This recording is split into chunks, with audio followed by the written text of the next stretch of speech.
안녕하십니까. 대단한 부동산꾼대 김학주입니다. 자, 최근 2주 동안에 전국의 지역별 부동산 매매가, 전세가 변동률을 한번 살펴보는 시간을 갖도록 해보겠습니다. 물론 그 이유에 대해서도 여러분들 자세히 알아야 될 거고, 뭐 하반기에 매매나 전세 어떤 계획이 있으신 분들 같은 경우는 제 방송을 보시고 어떤 포지션을 갖는 게 여러분들한테 유리할지 판단해 보시면 될 것 같고, 자, 부동산에 이제 관심이 있으신 분들 같은 경우는 제가 이런 시세 변동률에 대해서 계속 업그레이드 해드리니까 제 방송을 이제 꾸준하게 보신다고 한다면 아마 부동산을 보는 시야가 넓어지는 그런 경험을 할 수가 있을 겁니다. 자, 한번 시작해 보도록 하겠습니다. 자, 이제 지역별 아파트 매매 가격 주간 변동률을 보도록 하겠습니다.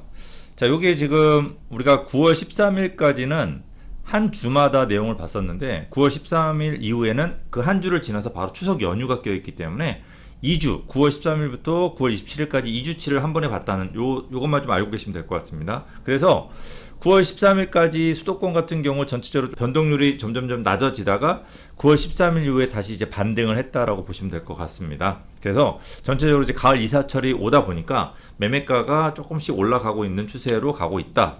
그 다음에 이 수도권이 0.64%인데 수도권이 역시 1위를 차지하고 있지만 이 중에서 수도권은 경기하고 인천하고 서울로 좀 나눠지는데 경기 인천 쪽의 상승률이 조금 낮아진 반면에 서울의 상승률이 굉장히 올라갔습니다. 지금까지 서울의 상승률은 굉장히 낮았었어요. 그동안 너무 많이 뛰다 보니까 서울보다는 좀 저렴했던 경기도나 인천 쪽으로 수도권에서 많이 몰렸었는데 최근에는 경기나 인천이 너무 많이 뛰다 보니까 이제 상대적으로 서울이 좀 싸 보인다라고 이제 하는 이제 수요자들이 많이 생긴 것 같아요. 그러면 다시 인서울하는 수요가 생기면서 서울의 상승폭이 생각보다 지금 많이 올라가고 있다. 요 사실만 하나 기억하시면 될 것 같습니다.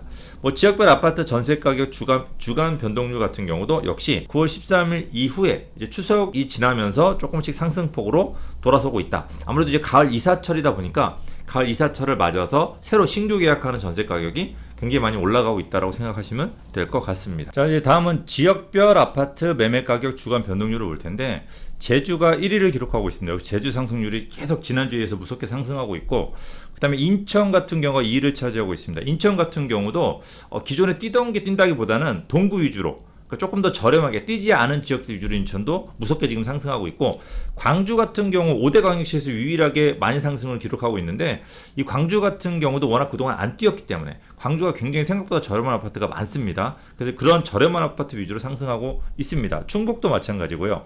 자, 경기가 5위를 기록하고 있습니다. 0.70인데 이 정도 5위면 굉장히 높은 순위 아니냐고 물어볼 수 있는데 경기가 원래 순위가 굉장히 높았어요. 근데 경기 순위는 점점 낮아지고 있다. 그러니까 예전에 서울이 너무 많이 뛴 상태에서 서울이 너무 비싸다 보니까 이 수요자들이 전부 다 경기도로 몰려갔는데 경기도 이제 너무 무섭게 뛰었어요. 너무 서울을 따라잡을 정도로 무섭게 뛰다 보니까 사람들이 상대적으로 이제는 경기가 이 정도야? 그럼 서울이 더 싼 거 아니냐라고 해가지고 최근에는 경기에서 인서울로 몰아치는 다시 돌아오는 회귀하는 수요자들이 많아졌습니다. 그래서 서울 같은 경우가 항상 0.2%대 상승을 했는데 이번에는 0.4%대. 그러니까 서울의 상승률이 무섭게 올라오고 있다고 생각하시면 될 것 같아요. 그래서 경기도의 상승률이 빠지는 것만큼 서울로 수요가 몰려오고 있다. 이렇게 이제 계산하시면 될 것 같고, 자, 지역별 아파트 전세 가격 주간 변동률 같은 경우도 자, 대전, 광주, 충남, 인천, 충북, 경기, 전북 이렇게 매매가하고 상관없이 예전에는 매매가가 뛰는 지역 위주로 전세가가 따라 뛰었는데 지금은 매매가하고 상관없이 전세가가 뛴다. 이거는 아무래도 임대차 입법 2년 예전에 2년 거주하던 전세를 이제는 최소 4년까지 보장을 하니까 이제 한 번에 전세가를 올리는 수요자들이 많아서 전국적으로 전세가 상승이 이제 돌풍처럼 돌고 있다고 생각하시면 될 것 같아요. 그래서 전세가 혹시 안 뛴 지역이 있으면 곧 아마 2년, 4년 계약이기 때문에 곧 이제 올리는 이제 그런 분위기로 이제 갈 거라고 예상을 하시면 될 것 같습니다. 그다음에 이제 서울의 구별 아파트 매매 가격, 서울입니다. 이제 강서, 아무래도 이제 항공산업에 대한 어떤 개발 호재, 그 다음에 CJ 부지 개발, 이런 확실한 개발 호재가 있기 때문에 이 강서가 지금 몇 주째 1위를 기록하고 있고, 요거는 아마 몇 주 더 가지 않을까. 그래서 강서 상승률이 가장 높습니다. 그 다음에 재개발 호재가 높은 강북 지역 쪽이 굉장히 높은 상승률을 기록하고 있고, 자, 용산도 3위를 차지했습니다. 용산이 오랜만에 위로 올라왔는데, 여러분도 혹시 아실지 모르겠지만 용산에 재개발 빌라 가격이라든지 땅 가격이나 다른 거 비교해 봤을 때 용산의 아파트 가격이 상대적으로 굉장히 저렴합니다. 마포보다도 용산이 오히려 저렴한 아파트가 많거든요. 그러니까 용산이 아마 이 순위가 지금 많이 올라왔어요. 근데 앞으로도 계속 용산은 아마 상위 순위로 계속 올라가지 않을까라고 생각을 하시면 될 것 같고, 자, 구로 관악이 또 위로 올라왔습니다. 그죠? 예전에 뒤에 있었는데, 그리고 도봉 노원이 앞에 있었는데 다시 뒤로 갔어요. 그러니까 이게 서울에 뛰지 않은 지역들, 좀 저렴한 지역들을 계속 순서를 바꿔가면서 앞뒤를 바꾸고 있다라고 보시면 될 것 같아요. 그래서 서울의 전반적인 상승은 조금 계속 올라가고 있다. 경기도의 수요가 서울로 몰려오고 있다라고 보셔도 될 것 같고, 자, 서울의 구별 아파트 전세 가격 주간 변동률 역시 마찬가지로 성동, 도봉, 동대문, 강북처럼 어떤 뭐 순서가 있어서 호재가 있어 전세가 뛰는 게 아니고 그냥 전체적으로 돌면서 전체적으로 상승을 하고 있다라고 생각하시면 될 것 같아요.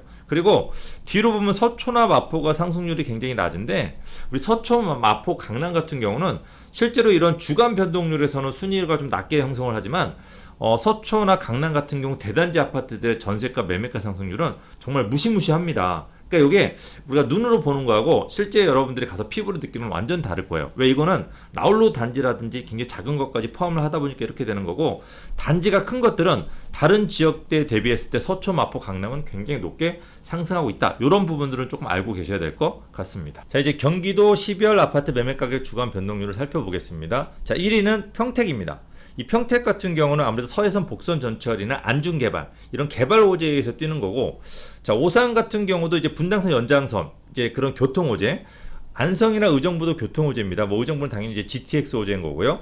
자, 이천 1, 2, 3, 4위는 이렇게 호재, 교통 호재에 의해서 뛰었다고 한다면 이천 같은 경우는 뭐 이 중에서는 유일한 비규제 지역입니다. 그러니까 규제가 없다 보니까 풍선 효과에 의해서 수요가 몰려가면서 많은 상승을 기록하고 있고, 양주, 부천, 의왕 같은 경우도 역시 호재에 의해서, 의왕 같은 경우도 뭐 신도시 같은 경우 뭐 청계지구, 의왕 청계지구 같은 이지구죠. 이런 호재에 의해서 뛴다. 그래서 예전에 경기도가 안 뛴 지역들 위주로 이제 상승했다고 한다면 어떤 묻지마 투자, 지금은 호재가 있는 지역들 위주로 이제 상승을 했다고 보시면 될 것 같고, 경기도 12월 아파트 전세 가격도 마찬가지로, 자, 안성, 오산, 평택, 의정부 같은 경우를 살펴보면은 역시 매매가가 많이 뛴 지역이 전세가가 뛰었다고 보시면 될 것 같아요. 그래서 이게 전세가가 상승하면서 매매가를 밀어낸 건지 아니면 매매가가 뛰면서 전세가를 땡긴 건지 이건 모르겠지만 매매가가 뛰는 지역 위주로 전세가가 뛰고 있다라고 생각하시면 될 것 같습니다. 자, 이제 다음은 지역별 매수 우위 지수 살펴보도록 하겠습니다. 자, 매수 우위 지수는 뭐냐면, 매수 우위 지수가 100보다 높으면은 매수자가 더 많은 거고,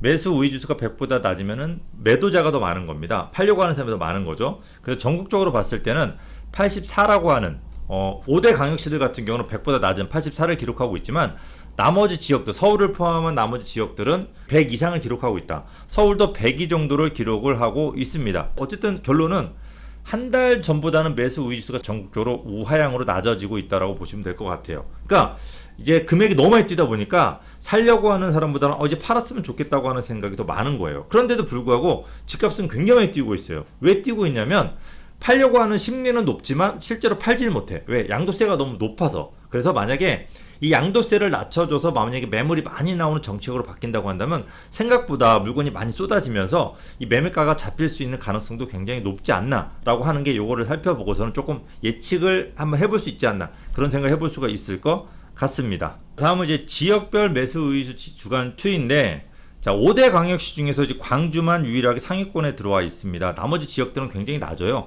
뭐 대전 같은 경우도 매수 우위지수가 80밖에 안 되고, 뭐 대구 같은 경우는 40% 정도밖에 안 됩니다. 대구가 왜 매수 우위지수가 40일까 본다면, 대구는 입주 물량이 전국에서 가장 많습니다. 즉 물량만 많다고 한다면 매수 우위 지수를 40으로 떨어뜨릴 수 있다라고 하는 게 대구를 통해서 증명이 된 거죠.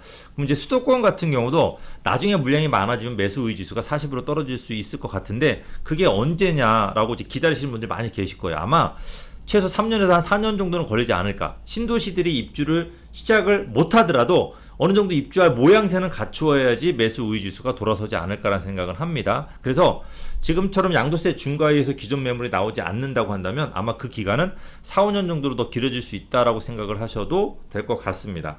자, 이제 충북이나 강원, 충남, 경남처럼 매수 우위 지수가 굉장히 높은 지역들을 살펴보면 전부 다 더 이상 많이 뛰지 않았던 지역, 그동안 뛰지 않았던 지역들 위주로 사람들이 싼다. 그러니까 지금은 굉장히 높은 매물들이 돈이 될 것 같은 사람들이 사는 게 아니고 금액이 높은 매물들은 실수요자들이 물건이 없다 보니까 어쩔 수 없이 높은 금액 울며 겨자 먹기로 사고 있는 거고 나머지 투자를 하시려고 하시는 분은 대부분이 그동안 오르지 않은 지역, 저렴한 지역들 위주로 돌아다니면서 사고 있다라고 생각하시면 될 것 같습니다. 어쨌든 전국적으로 지금 그런 흐름으로 가고 있습니다. 어서 빨리 저는 기존 매물들이 나올 수 있는 정책으로 바뀌어가지고 물건이 좀 많이 쏟아져가지고 실수요자 분들이 울며 겨자 먹기로 이렇게 비싼 매물들을 사는 이런 것만 조금 없어졌으면 좋겠습니다. 자, 일단 전 이 주간 변동률 오늘은 여기까지 하도록 하고 제가 열심히 이제 앞으로 하도록 구독하고 알람 설정 같이 해주시면 더욱더 제가 열심히 노력해서 더 하도록 하겠습니다. 자, 조금 도움이 되셨다고 한다면 좋아요도 눌러주시면 감사하겠습니다.